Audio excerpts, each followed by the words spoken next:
Welcome back, everyone, to The Heavy Blend. It's great to be here. For anyone just tuning in, The Heavy Blend is an independent project born right here in Italy, and it's really driven by a deep, authentic passion for rock and metal. It really is. Our whole mission here is to, cut through all the noise.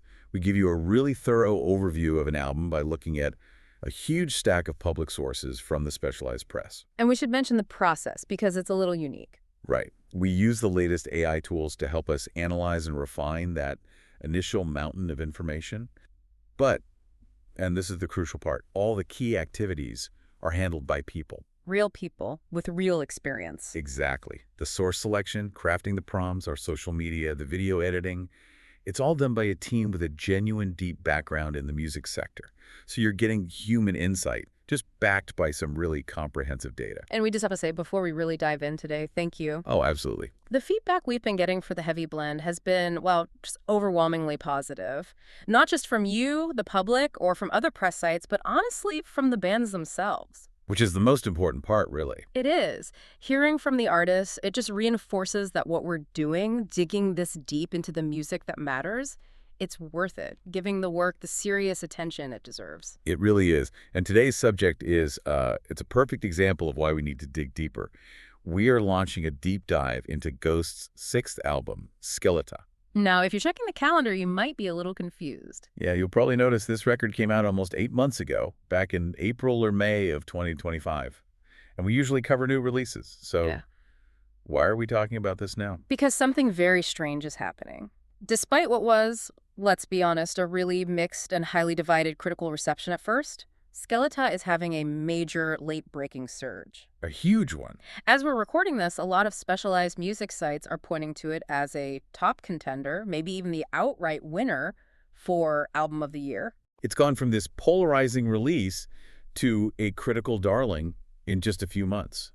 It's either the ultimate turnaround story or, the ultimate puzzle. And that's our mission today. We need to analyze this extreme critical division. Exactly. We've got sources like Long Live Rock and Roll giving it an ecstatic 85 out of 100, calling it a work of grandissimo impatto, tremendous impact. And then on the complete other end of the spectrum, You have TrueMetal.it with a brutal 45 out of 100, basically slamming it as a commercial move disguised as an artistic one. so we need to get beneath those scores. What's really happening with Skeletà? Is it a masterpiece that just took the world a while to process? Or is all this album of the year buzz just a validation of, calculated commercialism over genuine creativity? That's what we're going to try and figure out. Okay, let's unpack this. I think we have to start by establishing the whole cultural context around this version of Ghost. Right. The band, or maybe we could say the theatrical project that Tobias Forge leads, is just defined by constant change. And Skeletà arrives with the introduction of a new frontman,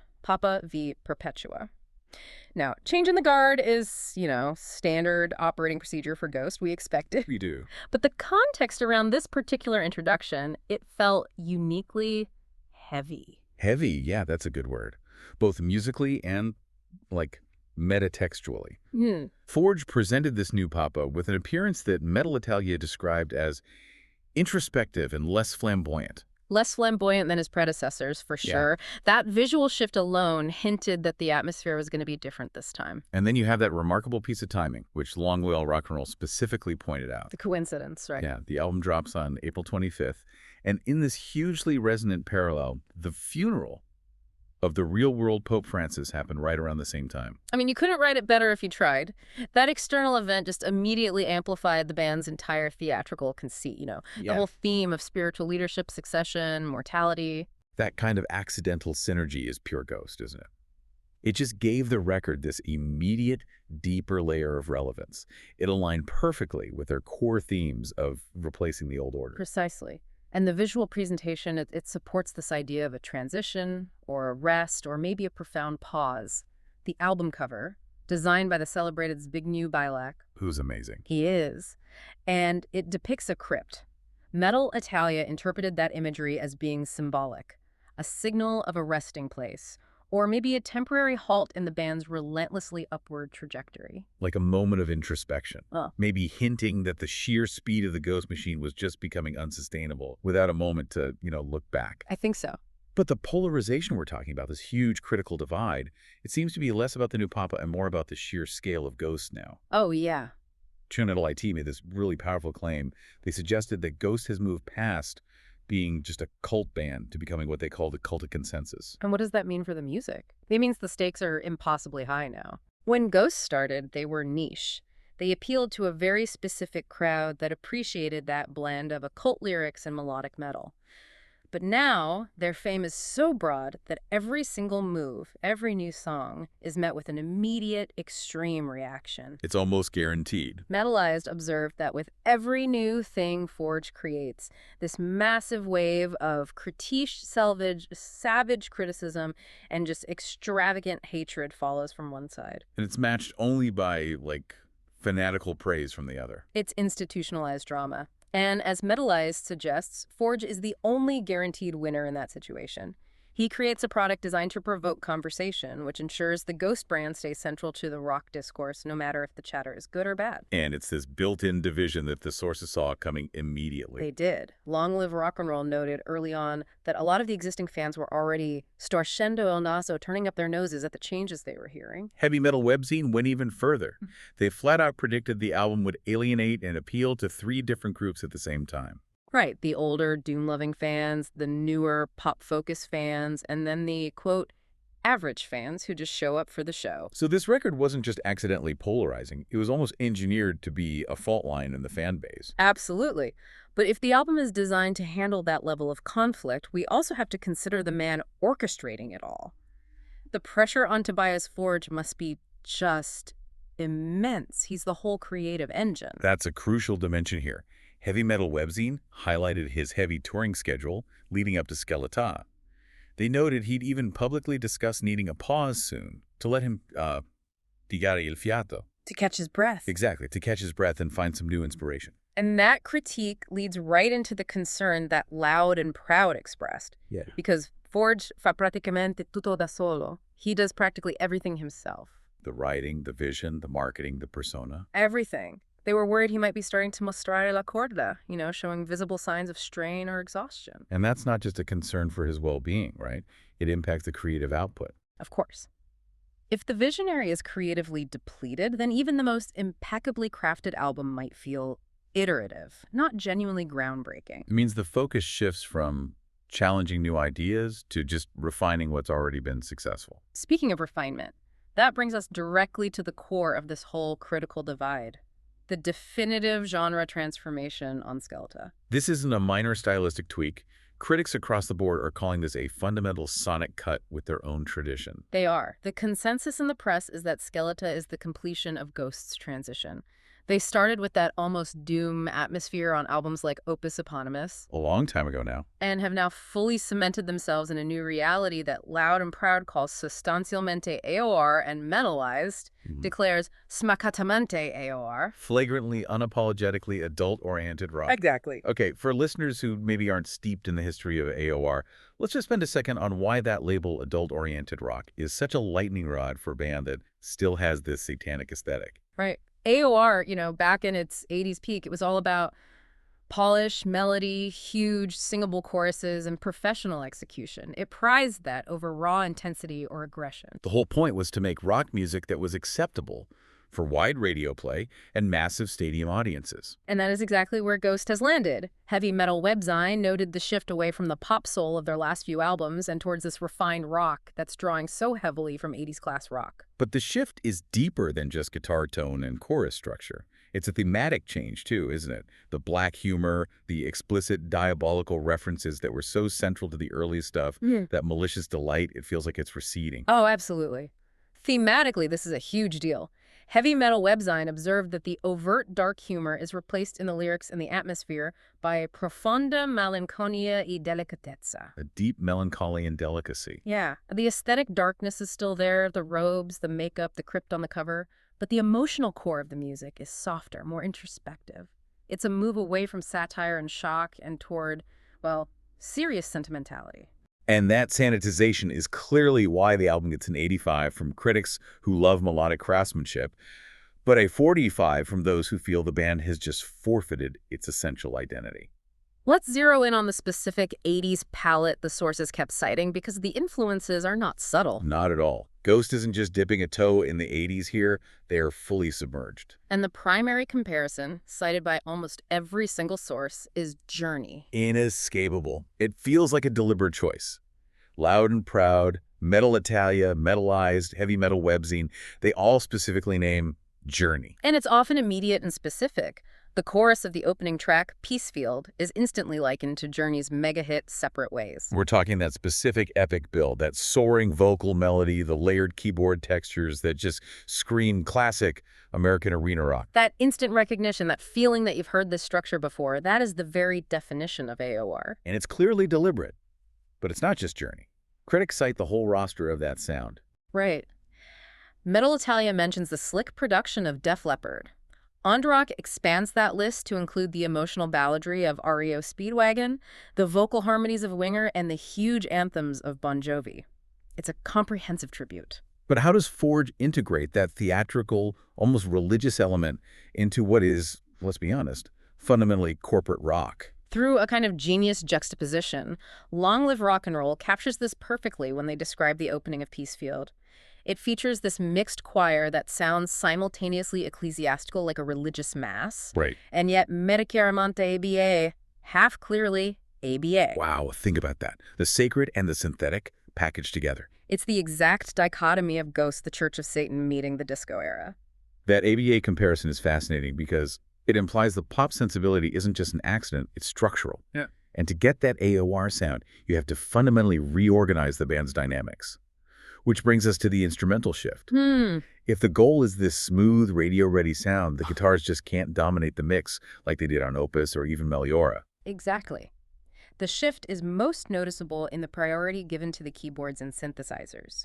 Heavy Metal Webzine observed that the synths are now the undisputed protagonists.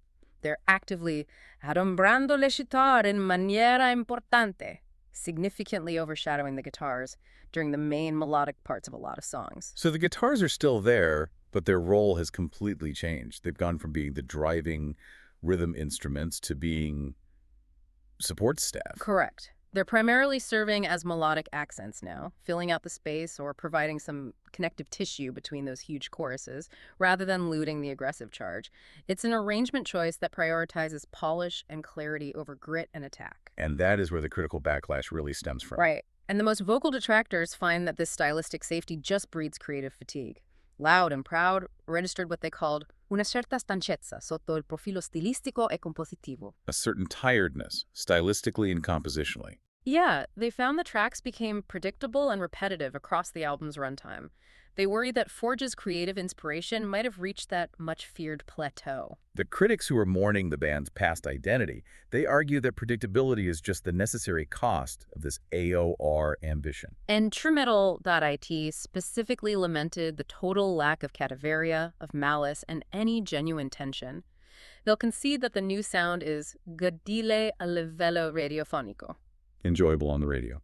But they argue that it completely sacrifices that subtle, imaginative folly, that malicious delight that originally made Ghost feel so unique and subversive. And here's the harshest line of critique, I think. It's one that really strikes at the heart of the modern music industry, not just Ghost.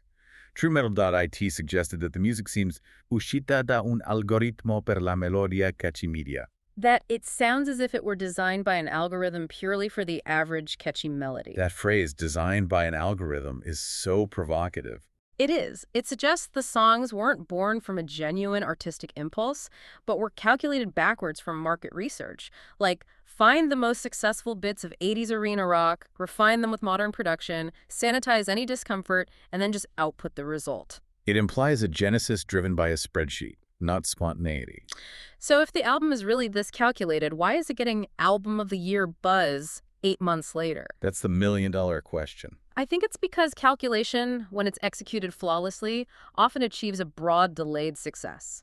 An album designed to please and not disturb. as TrueMetal.it put it. Yeah. It might lack the immediate shock factor you need for big headlines on release day, but it has the longevity and undeniable craft to slowly infiltrate the mainstream and win over voters later in the year once that initial outrage has died down. Okay, let's move into the tracks themselves and see if they reinforce this idea of high-level calculation, or if we can find some pockets of risk-taking that defy that harsh critique. Let's do it. We can start with the opening sequence, which seems to be where there's the most critical consensus. Right. The consensus is pretty firm. Keysfield is the perfect AOR opener. It sets the new template instantly. Heavy Metal Webzine called it an immediate winner. It's built for the stadium, it's soaring, it's huge. And yeah, that immediate journey comparison might be shocking for some old fans, but it's undeniably effective at grabbing you and communicating the new sonic direction right away. And the singles that followed, Lacrima and Satanized, they just cemented that trajectory. They acted as immediate hooks for a much broader audience. Oh, for sure.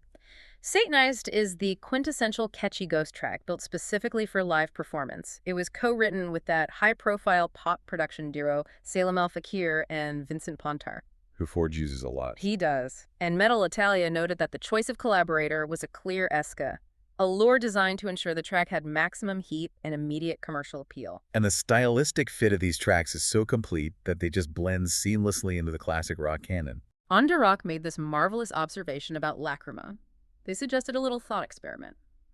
Take a segment of Lacrima and swap it with a passage from Alice Cooper's classic Poison. Really? And they fit together seamlessly. This just confirms that Ghost is no longer just metal. They are fully established as a modern heir to those 80s shock rock legends. That's a huge point. It confirms they have mastered the vocabulary of arena rock.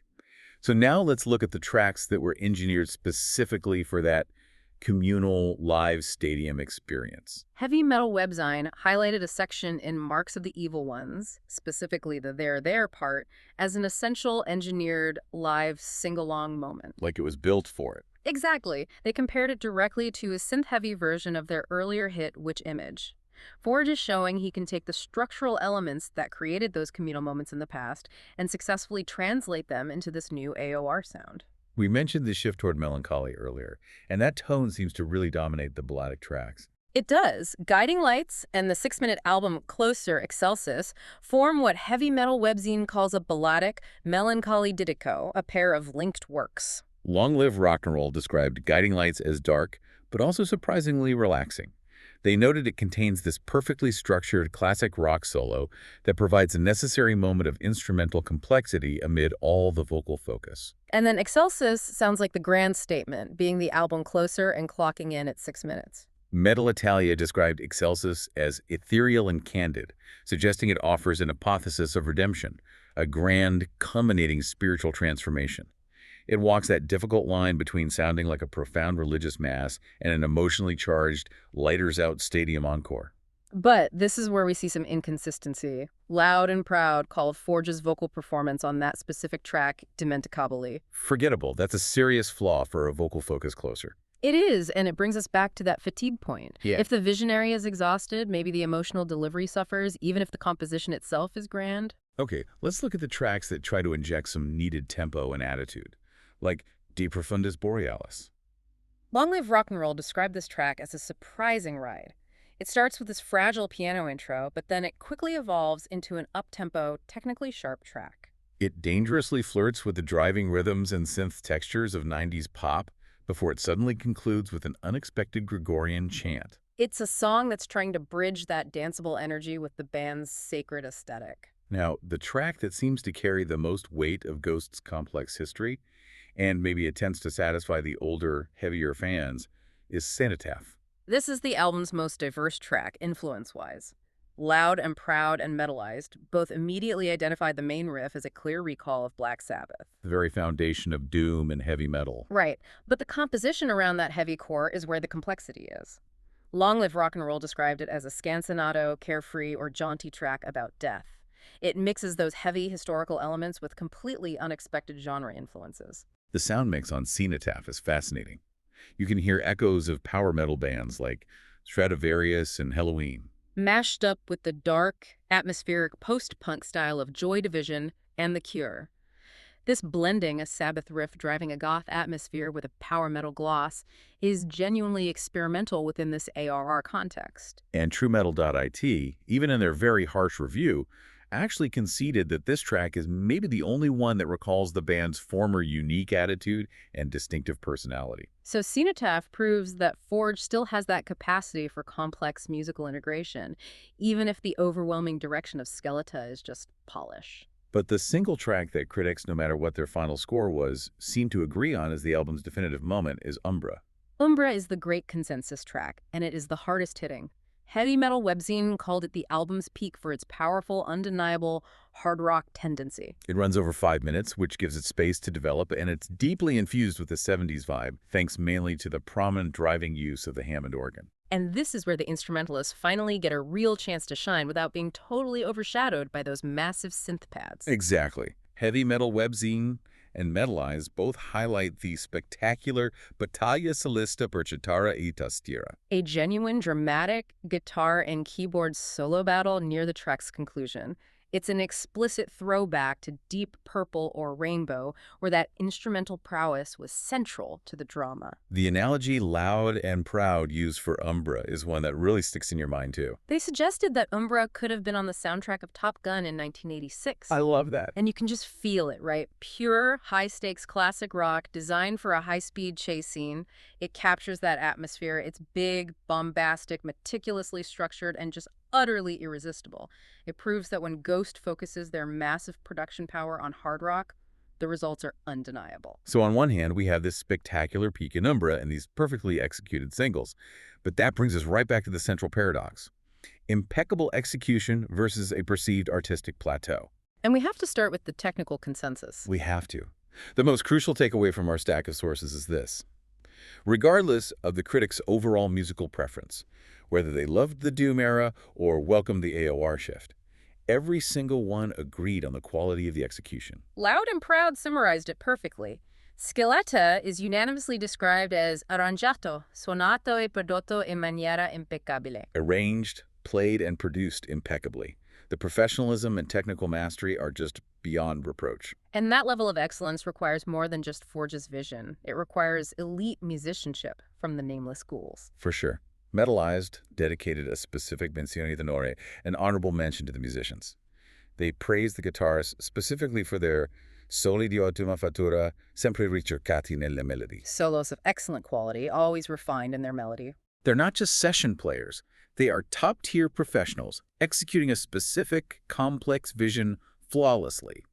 They make sure that melodic focus is maintained even during the more explosive moments. Forge surrounds himself with the best talent to realize his commercial goals. Okay, but I hear the critique, and I want to challenge it for a second.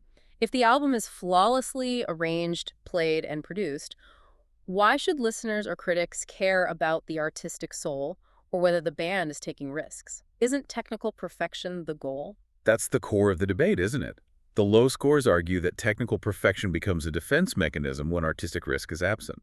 Metalized observed that for the first time in the band's entire discography, Skeleta shows una stabilizzazione sonora e di approccio. A stabilization of sound and approach. Right, rather than the constant progression we saw in every previous album. The critique is that Forge chose to giocare su sicuro, to play it safe. He just consolidated the successful AOR formula rather than challenging the audience or himself.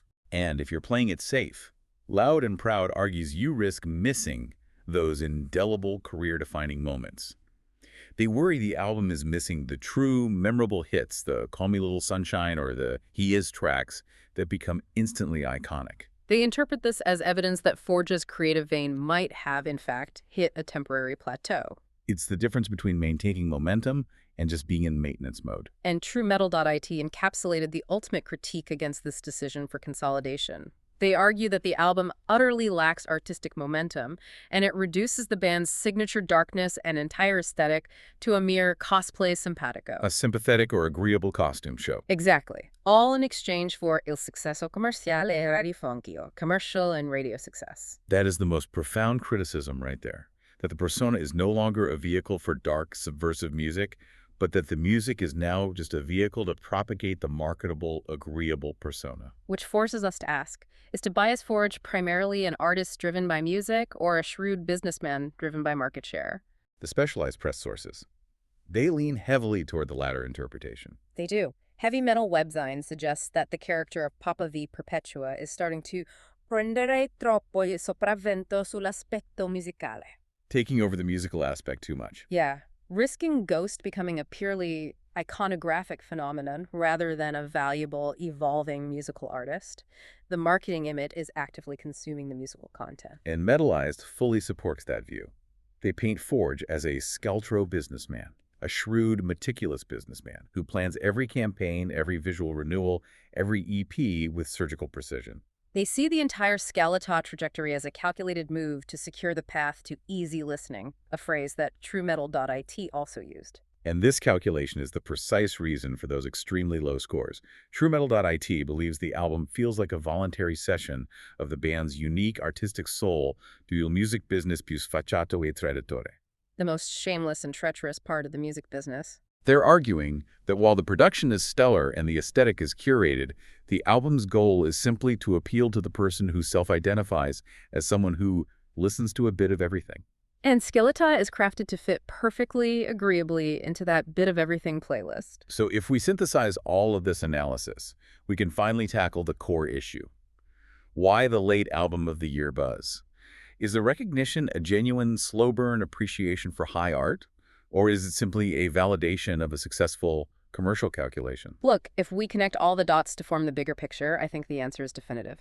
Skeletà is a masterfully executed high-gloss AOR album that intentionally traded the folia immaginifica, The imaginative madness. the imaginative madness and subversive elements of its past, for calculated maximum commercial success. It is absolutely not a failure of execution. The playing, production, and arrangements are world-class. It is a decision for brand consolidation. The album of the year buzz, 8 months later, is a delayed validation of this expertly crafted commercial appeal and production value.